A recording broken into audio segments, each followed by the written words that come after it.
कहते हैं कि मरने से पहले कोई इंसान कोई झूठ नहीं बोलता। दरअसल जब किसी इंसान को इस बात का एहसास हो जाए कि वो मरने वाला है तो उसके मुंह से निकला हुआ एक एक शब्द की बड़ी कीमत होती है।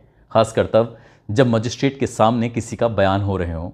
उन बयानों को जब कोर्ट में पेश किया जाता है तो जज भी उन बयानों को बड़ा गंभीरता से लेकर आरोपी को सजा सुनाता है। दरअसल आज की कहानी जो मैं आपको सुनाने जा रहा हूँ, इस कहानी में कुछ ऐसा ही होता है, लेकिन जो बयान दिए गए थे वो जज के या कोर्ट के सामने या मजिस्ट्रेट के सामने नहीं दिए गए थे, बल्कि वो अपनी भाभी से कुछ ऐसा सच बता के जाती है जिस सच को सुनने के बाद उसकी भाभी के पैरों तले ज़मीन खिसक जाती है। दरअसल एक लड़की ने 7 जन्मों तक जीने मरने की अपने पति के साथ कस्में खाई थी, लेकिन वो अपने पति के साथ महज 7 दिन तक ही जिंदा रहती है। लेकिन 7 दिन उसने एक एक पल को कितनी मुश्किल से जिया होगा, शायद आपको इस बात का अंदाज़ा भी नहीं होगा। दरअसल उस लड़की ने जो हुआ था उसके साथ वो वाकई बहुत भयानक होता है। इस कहानी को सुनने के बाद शायद आपको भी ऐसा लगेगा कि कोई पढ़ा लिखा इंसान ऐसा कदम नहीं उठा सकता, जबकि जो व्यक्ति जो कदम उठाता है वो पेशे से इंजीनियर होता है। आदाब, नमस्कार, सत श्री अकाल। मैं उस्मान सैफी। आज की जो सच्ची घटना मैं आपको सुनाने जा रहा हूँ, ये सच्ची घटना है उत्तर प्रदेश का एक ज़िला है हमीरपुर। हमीरपुर का ही एक कॉलोनी लगती है PWD कॉलोनी। बात कर रहा हूँ 3 फरवरी 2024 की शाम की। यहाँ से लगभग 82 किलोमीटर दूर एक ज़िला है जालौन, उसी का ही एक इलाका लगता है उरई।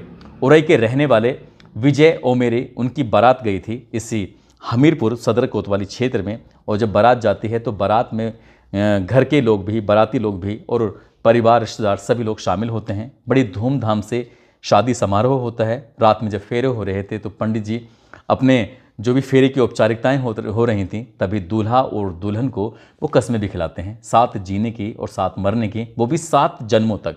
सब कुछ ठीक ठाक होता है। अगला दिन निकलता है यानी कि 4 फरवरी 2024 और दुल्हन को खुशी खुशी विदा कर दिया जाता है। और जब ये दुल्हन विदा हो रही थी तब लोगों में बड़ी खुशी की लहर भी थी, क्योंकि सब कुछ जो किया था उस लड़की के भाई ने किया था।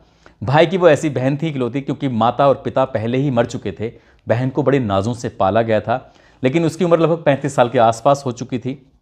जब बहन विदा होती है तो काफ़ी विलाप भी होता है और खुशियाँ भी मनाई जाती है, क्योंकि उसे तो दुल्हन ससुराल जाना ही था। अब लड़की जब ससुराल जाके विदा हो जाती है, पहुँच जाती है, तो वहाँ जाने के बाद उसकी जो शादी की पहली यानी कि सुहागरात की पहली जो रात होती है, वो रात उतनी भयानक हो जाएगी, उस लड़की ने इस बात की कभी कल्पना नहीं की थी। दरअसल बताते हैं कि जो दूल्हा होता है वो सॉफ्टवेयर इंजीनियर होता है। उसकी भी उम्र लगभग 35 साल के आसपास होती है। शायद स्ट्रेस की वजह से या उसे खुद पर भरोसा नहीं था, तभी अपने दोस्तों से कुछ ऐसा मशवरा लेता है जो शायद उसे नहीं लेना चाहिए था। दोस्तों से बातचीत करता है और बातचीत करने के बाद सीधा अपनी बीवी के पास जाता है और कुछ खा लेता है। बताते हैं ऐसा दावा किया जा रहा है कि जैसे शक्तिवर्धक उसने गोलियां खाईं, और गोली खाने के बाद वो अपनी पत्नी के पास जाता है और उसके साथ सुहागरात मनाने की कोशिश कर रहा था। लेकिन पूरी रात निकल जाती है और वो अपनी पत्नी के साथ कुछ इतना गंदा, इतना घिनौना कृत्य करता है जैसे कि कोई हवस का पुजारी होता है और वो किसी लड़की या किसी महिला के साथ बलात्कार करता है। पूरी रात वो अपनी बीवी के साथ कभी प्राकृतिक कभी अप्राकृतिक यौन संबंध बनाता है।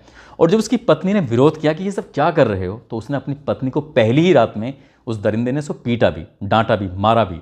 लेकिन वो अपनी जब तक उसकी हसरत पूरी नहीं हो रही थी तब तक वो उसके साथ ऐसे ही गंदा और घिनौना कृत्य करता चला जाता है। पहली रात थी, वो उसकी पत्नी विरोध भी नहीं कर पाई। पत्नी के नाम दरअसल आरती ओमेरे होता है। आरती ओमेरे इस बात पर विरोध नहीं कर पाए कि क्योंकि पहला दिन है, ससुराल में कुछ कहेगी तो शायद किसी को बुरा भी लग सकता है। और कहते हैं कि ये तो सब एक प्रक्रियाएं होती हैं, उस प्रक्रियाओं से गुजरना ही पड़ता है। अगला दिन निकलता है। दिन निकलने के बाद वो उसकी तबीयत थोड़ी बिगड़ने लगती है, उसे उल्टियाँ होने लगती हैं। वो समझ नहीं पा रही थी कि उसे हुआ क्या है। एक फॉर्मेलिटीज़ के तौर पर जो छोटी मोटी कुछ डॉक्टर को बुलाकर दवाइयाँ दिलवानी थी वो दिलवा दी।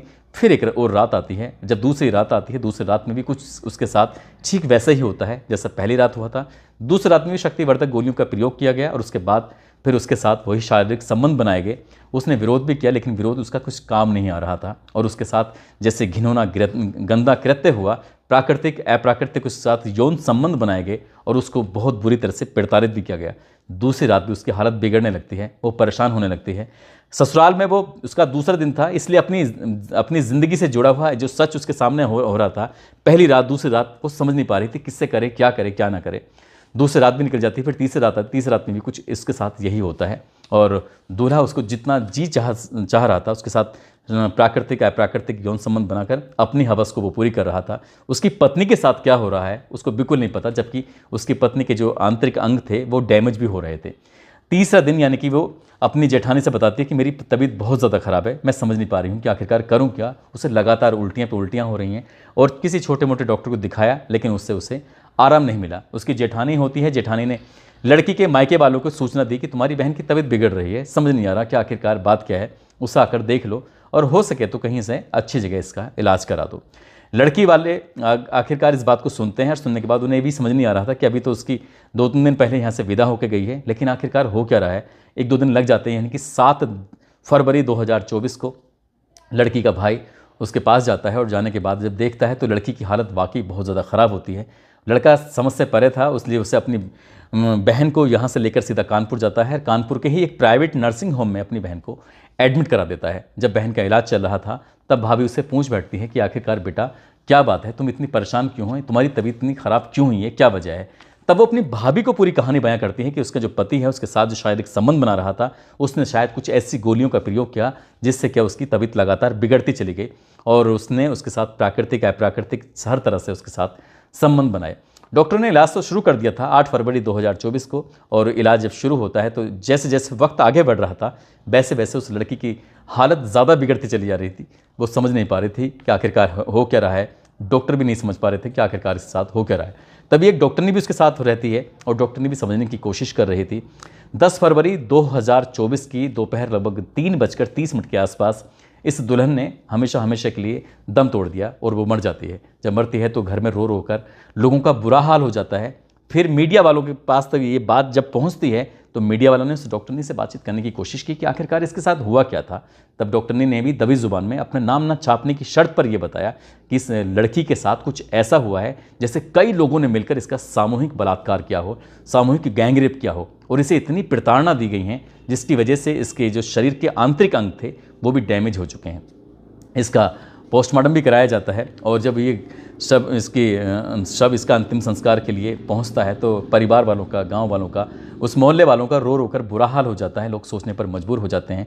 जब भाभी के सामने एक मीडिया कर्मी ने अपना कैमरा लगाया, उससे पूछा कि क्या बात है, क्या आप बता सकते हैं। तब उसने बताया कि उसके पति ने कुछ शक्तिवर्धक गोलियां खाने के बाद उसके साथ शारीरिक संबंध बनाए थे जिसकी वजह से उसकी ननद की हालत बिगड़ती चली गई और वो वक्त पर उसका इलाज करा देते तो शायद वो जिंदा होती, उसके साथ ऐसा कुछ नहीं होता। जब लोग ये कहने लगे कि ये लड़की वाकई बहुत अभागी थी, पहले तो इसके माँ बाप मर चुके थे, हालांकि भाई ने पूरी ईमानदारी के साथ उसकी शादी की, बड़े नाच से इसे पाला पोसा सब कुछ किया, लेकिन जिसके साथ इसने जीने मरने की कस्में खाई थी 7 जन्मों तक, वो भी 7 दिन तक ही उसके साथ रह सकी। और जो भी हुआ है वो वाकई बहुत भयानक होता है। इस घटना के बाद लोगों को यकीन नहीं हो रहा था कि एक दूल्हा अपनी दुल्हन के साथ आखिरकार ऐसा कदम कैसे उठा सकता है। हैरान करने वाली बात तो ये भी है, जब मीडिया में ये खबर प्रकाशित होती है उससे ही पता चलता है कि पता नहीं ऐसे कौन से दोस्त होंगे, किस प्रवृत्ति के दोस्त होंगे जिन्होंने ये सलाह मशवरा दी कि वो शक्तिवर्धक कैप्सूल या गोलियां खाकर अपनी पत्नी के साथ सुहागरात मनाए। हैरान करने वाली बात है, वो पढ़ा लिखा इंसान वो ऐसा कैसे कदम उठा सकता है। यदि उसे कुछ दिक्कत थी, कुछ गड़बड़ थी तो किसी डॉक्टर की सलाह मशवरा ले सकता था, लेकिन ऐसे उद्दंडी टाइप के दोस्तों के पास जाने की पता नहीं उसे क्या ज़रूरत थी। जो भी होता है बहुत गलत होता है। लेकिन मीडिया में ये भी बात प्रकाशित हो रही थी, दूल्हा ये दावा कर रहा है कि उसकी दुल्हन पहले से ही बीमार थी और बीमार लड़की की उससे शादी कर दी गई, इसलिए उसकी लगातार तबीयत बिगड़ती चली जाती है। उस पर तो बेवजह के फिजूल के इल्ज़ाम लग रहे हैं। अब कौन सच्चा है कौन झूठा है, हालांकि लड़की के भाई ने एसपी को तहरीर दी है। तहरीर देने के बाद इस मामले की जाँच कराकर उचित कदम उठाने की बात कही है। अब आगे क्या होगा ये तो खैर जांच के बाद ही स्पष्ट हो सकेगा, लेकिन मीडिया में जिस तरह की खबर आई है वो वाकई अपने आप में हैरान करने वाली है और परेशान करने वाली है। दोस्तों, इस पूरे घटनाक्रम को सुनाने का उद्देश्य किसी को परेशान करना नहीं है, किसी का दिल दुखाना नहीं है, बल्कि आपको जागरूक करना है, आपको सचेत करना है, आपको बताना है कि जिसके साथ 7 जन्मों तक जीने मरने की कस्में खाई थी, कम से कम उसके साथ तो इस तरह की गंदी हरकत करनी नहीं चाहिए थी। उसी के साथ किसी के साथ भी सोचने भी मतलब पाप है जिस तरह का उसने ये हरकत की है। कम से कम ऐसे कदम नहीं उठाना चाहिए और जो भी हुआ है वो बाकी बहुत भयानक हुआ है, बहुत गलत हुआ है। जाते जाते आज मुरादाबाद के रहने वाले तैयबा हैं, कुशीनगर के रहने वाले कृष्णा कुशवाहा हैं, सूरत के रहने वाले सलमा मोहसिन, इनकी आज जन्मदिन है, इनको जन्मदिन की ढेरों सारी शुभकामनाएं, बहुत बहुत मुबारकबाद। साथ ही औरैया के रहने वाले हैं राजेश बघेल और उनकी पत्नी हैं गीता बघेल। आज इनकी शादी की सालगिरह है, इनको शादी की सालगिरह की बहुत बहुत शुभकामनाएं, बहुत बहुत मुबारकबाद। साथ ही कुछ लोगों ने नाम लेने की अपील की है, जिसमें जाबिर खान, अन्नू यादव, सोनू कविता, मोहम्मद जहांगीर आलम, राकेश दत्त शर्मा, कृष्णपाल गुज्जर, रत्नेश कुमार, मनीष यादव, सगीर अहमद, प्रांशु यादव, विनोद यादव, दीन मोहम्मद, यूसुफ खान, राजू महतो, उपेंद्र कुमार। आप सब लोग अपना ख्याल रखें, सुरक्षित रहें। जय हिंद, जय भारत।